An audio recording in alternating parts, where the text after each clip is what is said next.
au fin fond de l'enfer.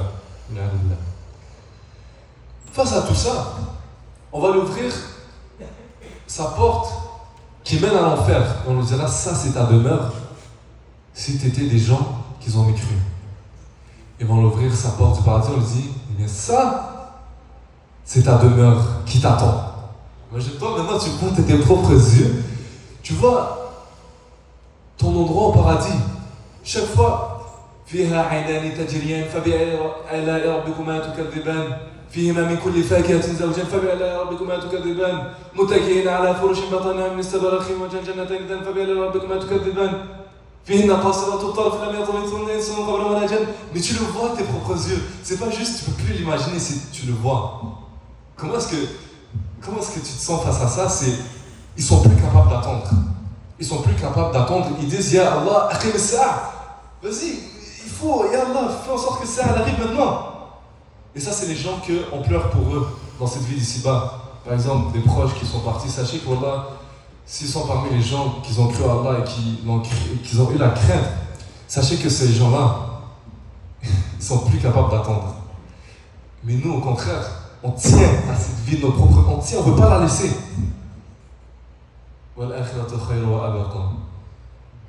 Tout ça pour revenir à ce verset, que la vie d'après est meilleure et plus durable.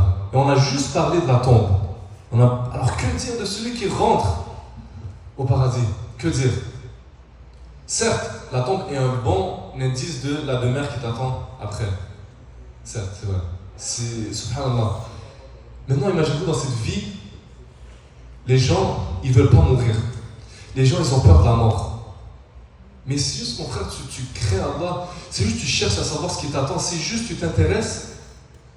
Ton cœur, il va réussir à être satisfait de ce que Allah lui donne. Le problème, c'est que les gens ne sont pas satisfaits. Pourquoi? Et c'est la plupart des mécréants, c'est qu'ils ne savent pas ce qui leur attend demain. Le croyant, il est capable de vivre avec la parole, alhamdulillah. Ce qui se passe, il sait que demain, Allah le réserve meilleur. Mes frères, ainsi est la fin du croyant. On parle jusqu'à avant le jugement. Ça, c'est la mort du croyant avant Yawm al-Qiyamah, qui sera une autre histoire. Inch'Allah ta'ala, si on a le temps d'en parler dans un autre dars. Maintenant, que dire du mécréant? Ça, c'est le scénario qui doit nous réveiller tous ici. C'est le scénario qui doit faire bouger nos cœurs. Quand on sort de cette porte, on doit ajouter une action qu'on ne faisait pas avant, par crainte d'être parmi les gens qu'on va décrire bientôt. Sachez, mes frères, le mécréant, ça peut être parmi plusieurs formes. Lui qui ne croit pas en Allah, lui qui a dit des mensonges sur Allah, lui qui a été hypocrite, qui fait semblant qu'il croit, tandis qu'il ne croit pas uniquement pour plaire. Tous ces gens-là se regroupent dans cette catégorie qui vont subir ces châtiments. Et subhanallah, je vais ouvrir un sujet. Et ce sujet est, actuellement aujourd'hui, les gens, ils se tuent pour ouvrir des mosquées. C'est pas très facile dans ce pays d'ouvrir une mosquée, vous savez. Il faut vraiment beaucoup d'investissement, de l'énergie, du temps, de la préparation, de l'argent, de l'investissement, des gens qui se tiennent dans un projet. Une umma soudée. Alhamdoulilah, on arrive à ouvrir une mosquée. Vous savez, juste à Montréal, récemment, il y a une mosquée qui a eu des problèmes car des gens dans la umma, eux-mêmes, ont dénoncé la mosquée au kuffar. Cette mosquée qui faisait en sorte qu'il y a des jeunes dans un endroit à Montréal, dans une région à Montréal, ils avaient enfin une mosquée qui pouvait aller prier, qui pouvait aller salat al-Jumu'ah, qui est proche de leur travail, qui est proche de leur école, qui est proche de leur maison. Qu'est-ce qui se passe? Un homme, il rentre, il va dénoncer, subhanallah, et il porte le nom d'un musulman. Encore plus le nom du prophète sallallahu alayhi wa sallam. Je ne dis pas que cette personne est musulmane, on ne sait jamais, peut-être que du moins elle est née musulmane. Et c'est l'état de notre umma. On se tire des balles entre nous. On marque dans notre propre but. C'est ça. Il est rentré, il a dénoncé, il a dit subhanallah. Et ça a fait en sorte que la mosquée voit des difficultés et peut-être même va se faire fermer. Ils veulent fermer la lumière d'Allah subhanahu wa ta'ala. Comment? Tu comprends? Comment? On est supposé craindre Allah. On est supposé s'éloigner des kuffars, ne pas les prendre comme alliés. On ne peut pas savoir si une personne est hypocrite ou pas. Est-ce qu'on a vu son cœur? Non, on ne peut pas. Est-ce que tu peux dire qu'une personne est hypocrite? Même si tu es sûr, tu ne peux pas. La seule manière de le savoir, c'est le prophète a reçu une révélation d'Allah. Il a révélé la liste des hypocrites. Et c'est ainsi qu'il a pu savoir qui est hypocrite parmi eux. Et la deuxième façon, c'est qu'Allah lui-même peut savoir. Est-ce que vous savez ce qu'il y a dans les cœurs des personnes? Allah, il sait ce qu'il y a dans vos cœurs. Donc c'est Allah seul qui peut savoir. Mais mes frères, Allah nous a mis des indices dans le Coran concernant ces gens. Concernant c'est quoi les indices d'un hypocrite? C'est quoi, comment est-ce qu'ils agissent? Allah dit sur An-Nisa, Bashir al-munafiqina bi'anna lahum 'adaban alima. Annonce-leur aux hypocrites un châtiment douloureux de la part d'Allah. الذين يتخذون الكافرين أولياء من دون المؤمنين أيبتغون عندهم العزة فإن العزة لله جميعا. Ces hypocrites-là, un des indices indiquant que c'est des hypocrites, c'est qu'ils prennent les mécréants alliés en dehors d'Allah ou en dehors des croyants. Pourquoi? Est-ce qu'ils cherchent le pouvoir chez ces kuffars? Alors si c'est ça, sache que le pouvoir est chez Allah. Et dans la page juste après, Allah dit Ya ayyuhalladhina amanu la tattakhidul kafirina awliya min dunil mu'minin. Les gens qui ont cru, ne prenez pas les mécréants comme alliés contre les croyants. Aturiduna an taj'alu lillahi alaykum sultanan mubina. Voulez-vous donner une preuve à Allah contre vous yawm al-qiyamah? Allah ne veut pas avoir cette preuve. Intahu khayran lakum. Arrêtez tout de suite, c'est mieux. Et le verset juste après, encore une fois, Innal munafiqina fi ad-darki al-asfali min an-nar. C'est un verset qui est dur. Des pourritures comme ça, il y en a dans la Ummah. Des pourritures comme ça, il y en a dans la Ummah. Dans la Ummah, et mes frères, juste faire résulter l'Ahzab. Le prophète sallallahu alayhi wa sallam, il devait combattre sur deux fronts. On lui a fait la vie dure. Premièrement, l'Ahzab, ceux qui sont déclarés kuffar, qui veulent le combattre. Pas de problème avec eux. Au moins, ils sont honnêtes. Tu sais, on veut le combattre. Il y en a d'autres qui se disent muslimines et qui sont fait le Medina, qui font le doute, qui font en sorte. Irji'u. وقال المنافقون والذين في قلوبهم مرض ما وعدنا رسول الله غرورا. Ils ont dit, Allah et son prophète, ils n'ont pas dit vérité. Retournez, c'est mieux. Ne combattez pas. Eh bien, le prophète sallallahu alayhi wa sallam devait deal avec eux, fait le Medina, et deal avec les gens dehors qui sont. Comment ça fait la vie dure? Imagine-toi avoir des gens dans la propre Ummah qui sont contre toi. Et bien ça, c'est à quel point ça ralentit les projets de toutes choses. Si on peut fermer cette parenthèse maintenant, on va parler de les morts dans la bataille de Badr. Il y a 70 morts du côté de Quraysh. Et le prophète sallallahu alayhi wa sallam, quand ils ont enterré dans un puits sec, il leur a dit, ô les gens du puits, avez-vous cru maintenant que la vérité ou la promesse d'Allah a été accomplie? Et il s'est tourné envers les compagnons, il leur a dit, ils savent maintenant que la promesse a été accomplie. Et quelle est cette promesse? C'est tout ce qu'Allah nous a dit dans le Coran. Par exemple, Mata'un qalil wa lahum 'adhabun alim. Par exemple dans Sourate An-Nahl. Nous mata'un qalilan thumma nattaruhum ila 'adhabin ghalidh. On va leur donner un petit matin, une petite jouissance. Ensuite, on les conduit vers un adab très difficile, sur le truc même. Ou Kulu atmata'u qalilan innakum mujrimun. Sourate Al-Mursalat. Et ainsi, encore et encore. Donc Allah leur laisse juste une petite jouissance, et à la fin, ils voient le châtiment de leurs propres yeux, et à leur tête de ces kuffars qui sont morts à Badr est Abu Lahab, qui est le plus connu, et qui a menacé vraiment le prophète et qui l'a fait la vie dure juste avant d'être mort. Il a vu la vérité de ses propres yeux. Et quelle est cette vérité? La mort qui arrive au kafir, la mort qui arrive aux croyants, cette mort qui est appelée la vérité. Comment est-ce que ça se passe?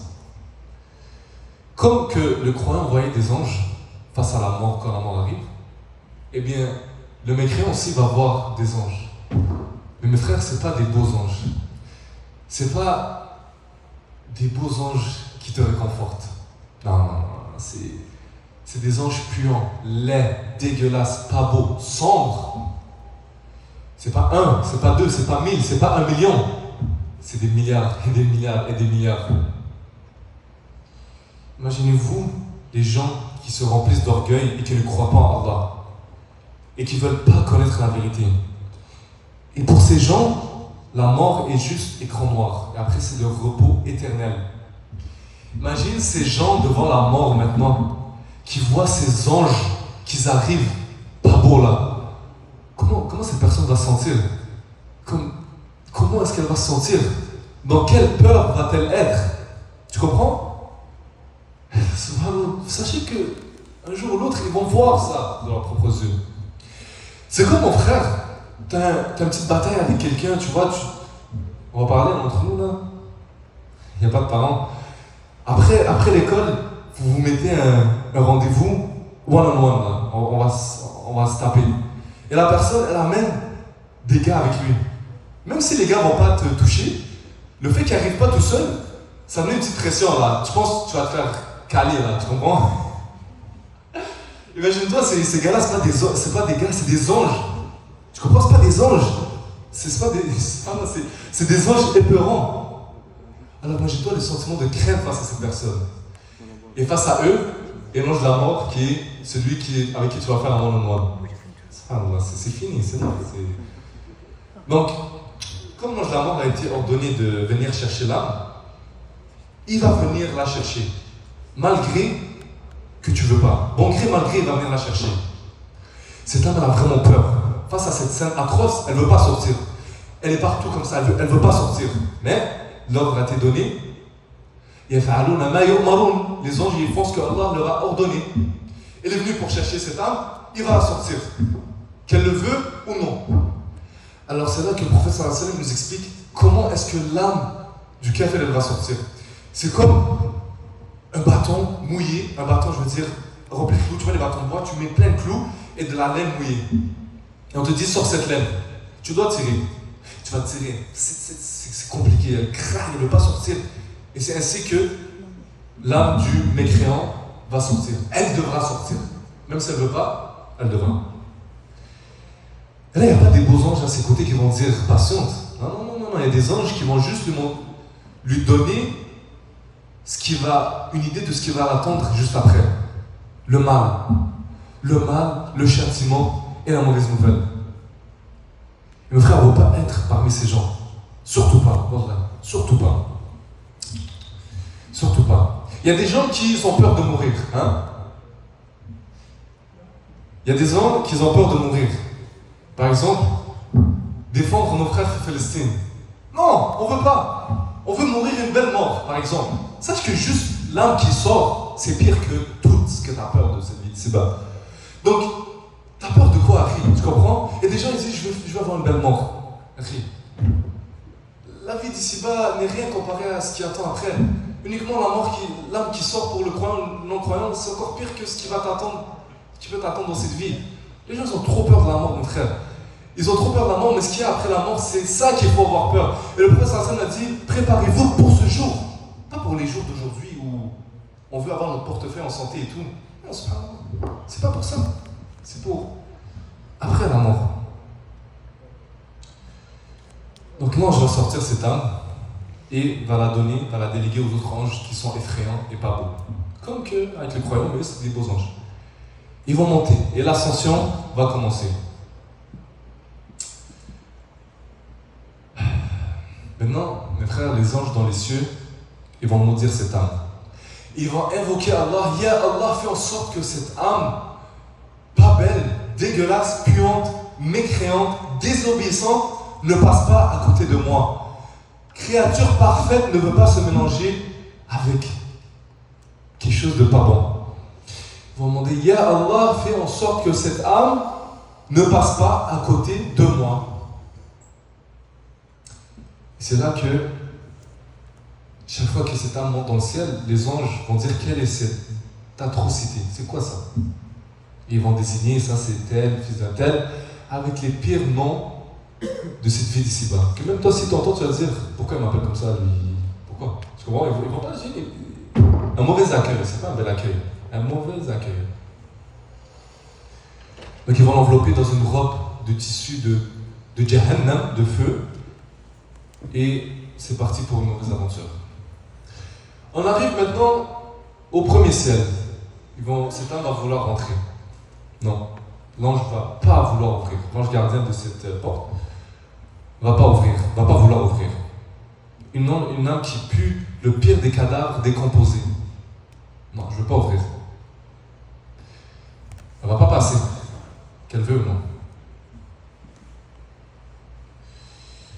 Et ça fait allusion au verset 40 de Surat Al-A'raf. Inna alladhina kadhabu bi ayatina wastakbaru anha la tufattahu lahum abwabu as-sama' wa la yadkhuluna al-jannata hatta yalija al-jamalu fi sammi al-khiyat wa kadhalika najzi al-mujrimin. Allah te dit,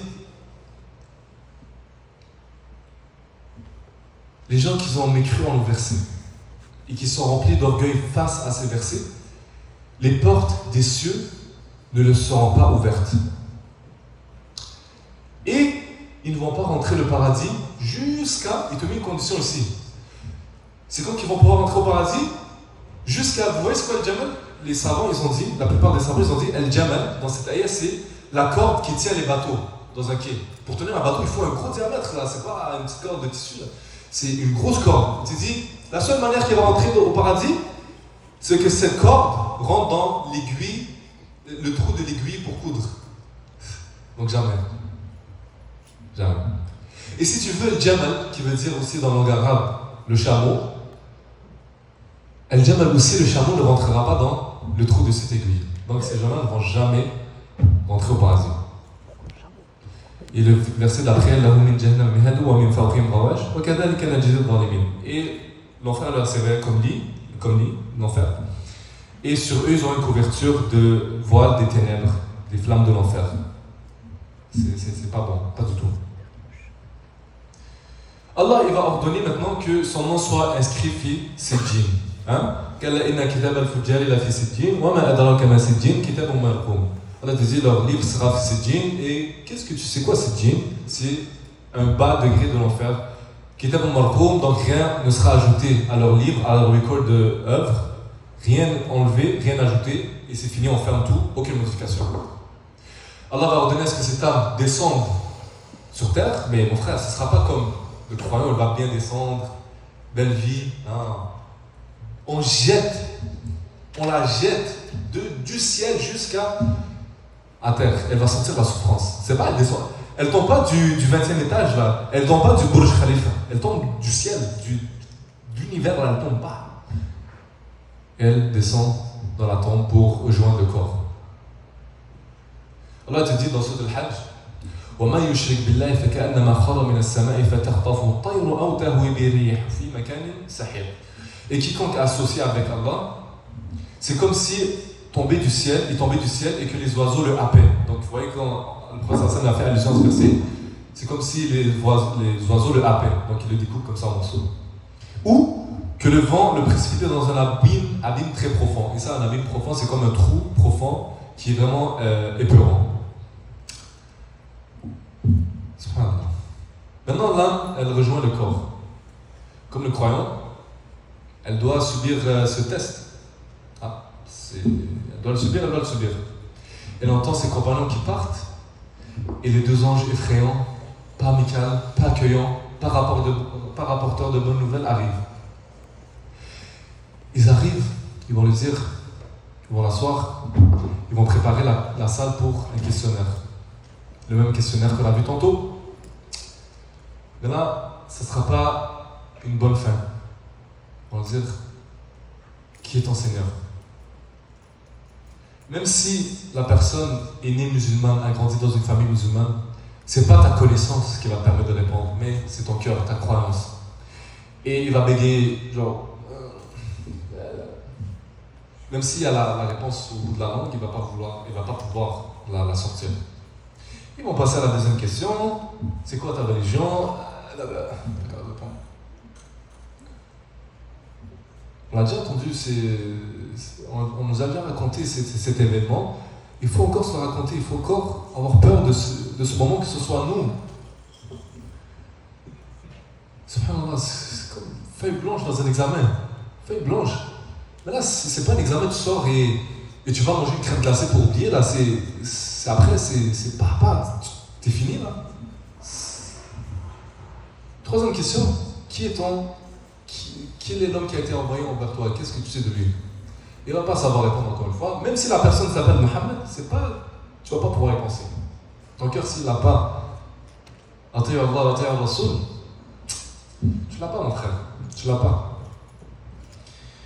Ils vont le dire, c'est Mohammed sallallahu alayhi wa sallam. Et les anges diront, tu n'as rien su et tu n'as rien lu. L'importance du savoir, mon frère. L'importance du savoir. On a parlé plusieurs fois avant ça du savoir. On a dit que le premier verset qui a été descendu, c'est Iqra. Lis, va chercher le savoir. Cours vers le savoir. C'est très important. Et c'est une obligation envers le croyant. C'est pas si tu veux. C'est pas si tu veux, il y en a qui vont aller à l'université de Médine et toi, tu dors et ils vont t'amener les questions, tes réponses et tu sais. Non, tu dois chercher le savoir. Tu dois t'inscrire. Car le manque de savoir va amener plusieurs personnes en enfer. Ils l'ont dit, tu n'as rien su, tu n'as rien lu. Iqra. Subhanallah, tout ça, c'est pas pour rien que c'est le premier verset. C'est pas pour rien que c'est le premier verset. Révélé au prophète sallallahu alayhi wa sallam. Iqra. وَعَلَّمَكَ مَا لَمْ تَكُنْ تَعْلَمْ. Et Allah lui dit ensuite, et Allah a fait descendre sur toi le kitab, wal-hikma, وَعَلَّمَكَ مَا لَمْ تَكُنْ تَعْلَمْ. Il t'a appris ce que tu ne savais pas. L'importance du savoir. Même le prophète sallallahu alayhi wa sallam, il a appris.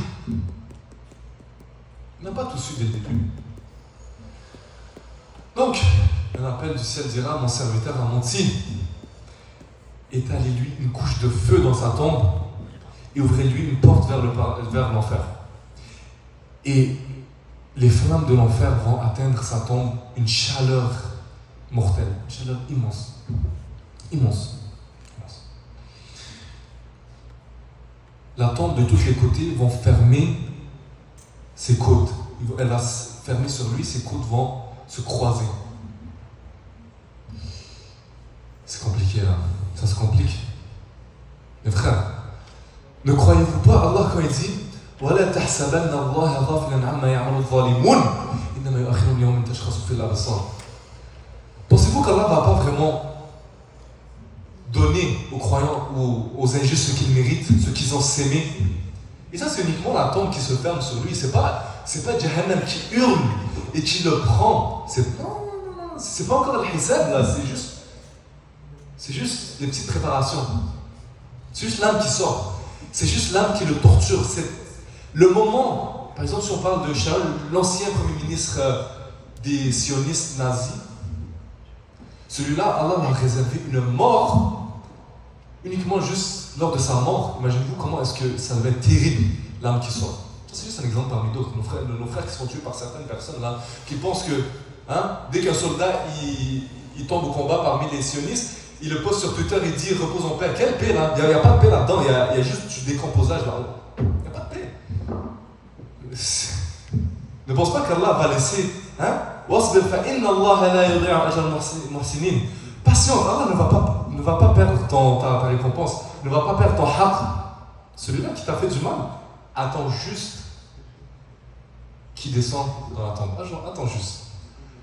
C'est pas des gens qui le torturent dans un espace fermé, qui le tapent là, c'est des anges là, c'est des anges qui le chicotent là, de haut en bas. Maintenant, comme le croyant, un homme dégueulasse, laid, pas beau, va venir le voir. Mais là, il va voir l'homme croyant, c'était un bel homme, annonciateur de bonnes nouvelles. Lui, c'est un homme qui fait peur. Il va dire, qui es-tu? C'est qui? Il va dire, moi là, je suis tes mauvaises actions. C'est moi. Moi, c'est la calomnie. Moi, c'est tes prières que tu as négligées. Moi, c'est zina. Moi, c'est riba. Moi, c'est telle chose. Moi, c'est la table que tu as mis à l'autre. Moi, c'est tout ça. Moi, c'est le fait que tu t'es moqué du croyant qui allait à la mosquée pour prier. Tu t'es dit, mais t'es fou, frère, juste prends une pauvre, prends, tu sais. Moi, c'est ça. Moi, tout ça, c'est moi. Tu vas le voir. Donc, mes frères, ne vous faites pas influencer par ces gens-là. Tôt ou tard, tu vas le voir. Tôt ou tard, tu vas le voir. Donc maintenant, un être sourd, aveugle et muet va le sortir. Pourquoi sourd, aveugle et muet? Cette personne-là va être dédiée pour le tourmenter, le faire la vie difficile dans la tombe, le donner des persécutions physiques, le châtier. Lui, il est sourd, aveugle et muet. Donc les trois sens, il les a pas. Tu lui dis doucement, il n'entend pas. Tu lui dis vise mieux, il vise pas mieux. Tu lui dis, comme il reste quoi, aveugle, muet, il parle pas, donc il peut pas s'expliquer. Lui, il a une grosse barre de fer qui, s'il tape avec une montagne dans cette vie-là, elle descend en poussière.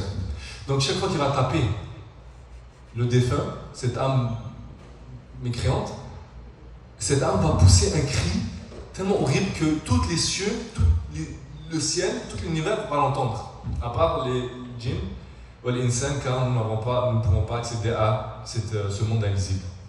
Donc ça, c'est un haqq que Adab al-Qabr al-Haqq, c'est une vérité. Le prophète, ça c'est un hadith du prophète quand on est en train d'expliquer en ce moment, quand on est en train de parler de... Ce prophète a dit « La yantiqu anil hawa ». Donc mes frères, ils vont l'ouvrir la porte de l'enfer et il va demander à Allah à ce que l'enfer n'arrive jamais. Car malgré qu'il est dans un état très pénible, juste le fait de voir l'enfer, non, c'est mort là. Tu veux rester dans cet état actuel qui est le châtiment d'attente, qui est meilleur de ce que tu vois en enfer. Hein? Elle est là, elle grogne de colère. Comment est-ce que tu as mécru en Allah? C'est quoi Jahannam? Jahannam, est-ce que c'est une boîte qu'on jette les gens dedans? Non, mon frère. Jahannam, c'est une créature. Hal min mazid. Alors, Allah, il y en a-tu encore? Donne. Il y en a-tu encore? J'ai faim. C'est une créature, Jahannam. Donc, ça pourrait être un projet, un sujet pour le jour du jugement. Mais telle est la fin du mécréant, avant le jugement. Telle est leur fin. Pour finir, mes frères, pour éviter tout ce mal, sachez que le temps qu'Allah nous donne, une seconde aujourd'hui, c'est une ni'ma. C'est une ni'ma pour faire le repentir. Il n'est jamais trop tard. Comme je disais avec des frères, si Pharaon, qu'Allah le maudisse, Allah lui a envoyé deux hommes, deux prophètes, Haroun, Moussa et Haroun, alayhi salam. Allah a envoyé Moussa et Haroun, alayhi salam. Et Pharaon, qu'est-ce qu'il a fait avant de recevoir leur visite? Il a tué, il a corrompu, il a été injuste, il a tout fait de mal. Aucun d'entre nous là est pire que Pharaon. Allah lui a envoyé deux hommes, prophètes, la'allahu yatadhakkar aw yakhsha. Allah a accepté son repentir. Allah aurait accepté son repentir si il était sincère. Qu'est-ce qu'il a préféré dire? Ana rabbukum al-a'la. Ana rabbukum al-a'la fa'khudhuna nakalat al-akhirati wal-ula. Si Allah a invité Pharaon pour une tawba, que dire de nous? Est-ce que quelqu'un a fait pire que Pharaon? Quelqu'un a fait pire, mes frères? Qui lève la main. Je peux jurer que personne va lever la main. Alors pourquoi est-ce qu'on va avoir honte de faire le repentir? Là, il y a un chien Allah, rien ne l'étonne dans les cieux de la terre. Que quelqu'un fait l'acte avec sa propre mère, ça n'étonne même pas Allah. Repentis-toi, mon frère, repentis-toi. Face à ça, il y a des gens qui vont avoir honte. Allah,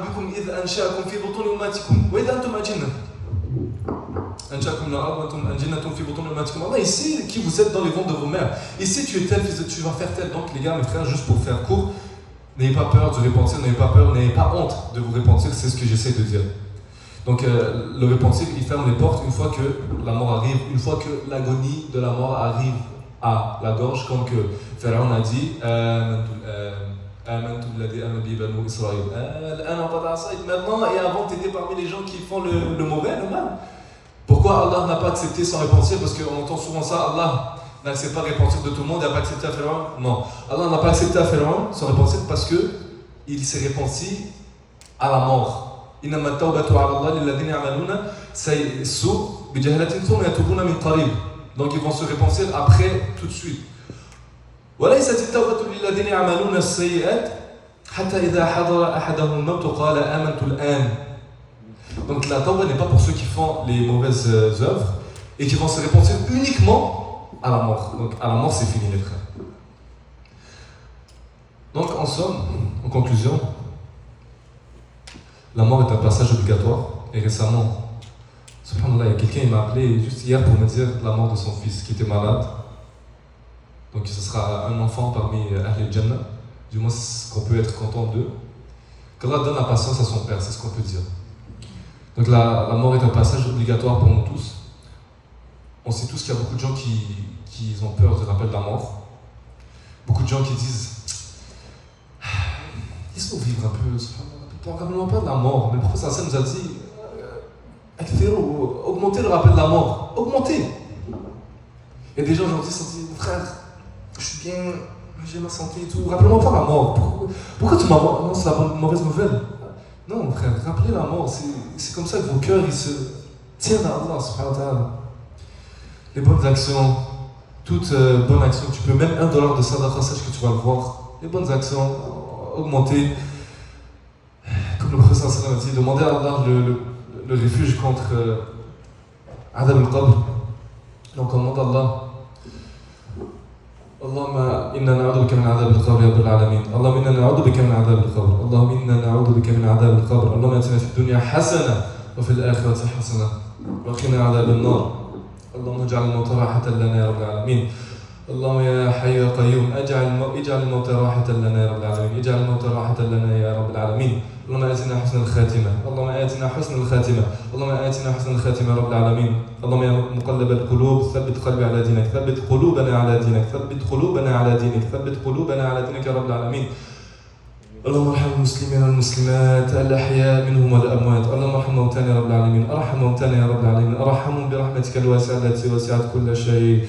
التي إنك قلت إن رحمتي وسعت كل شيء فارحمهم بها رب العالمين. إن رحمتي وسعت كل شيء فارحمهم بها رب العالمين. قولك الحق قلت إن رحمتك وسعت كل شيء فارحمهم بها رب العالمين. فارحمهم بها رب العالمين في قبورهم. اللهم اجعل في قبورهم نورا. اللهم اجعل في قبورهم نورا يا رب العالمين. اللهم اجعل في قبورهم نورا يا رب العالمين. اللهم اجعل القرآن العظيم أنيسا لهم في قبورهم. اللهم اجعل القرآن العظيم أنيسا لهم في قبورهم. اللهم أمنهم بقولك الحق. اللهم أمنهم بكلمة لا إله إلا الله. اللهم آمنهم بكلمة لا إله إلا الله. اللهم آمنهم بكلمة لا إله إلا الله يا رب العالمين. اللهم اغفر عنهم، اغفر لهم ذنوبهم، ارحمهم يا رب، اغفر لهم ذنوبهم وارحمهم. اللهم اغفر لهم ذنوبهم وارحمهم يا رب العالمين. اللهم ارحم آباءنا وأمهاتنا كما ربنا صغيرا. رب ارحمهما كما ربنا صغيرا. رب ارحمهما كما ربنا صغيرا. رب ارحمهما كما ربنا صغيرا. رب ارحمهما كما ربنا صغيرا يا رب العالمين. إنك أنت الحي القيوم يا رب العالمين.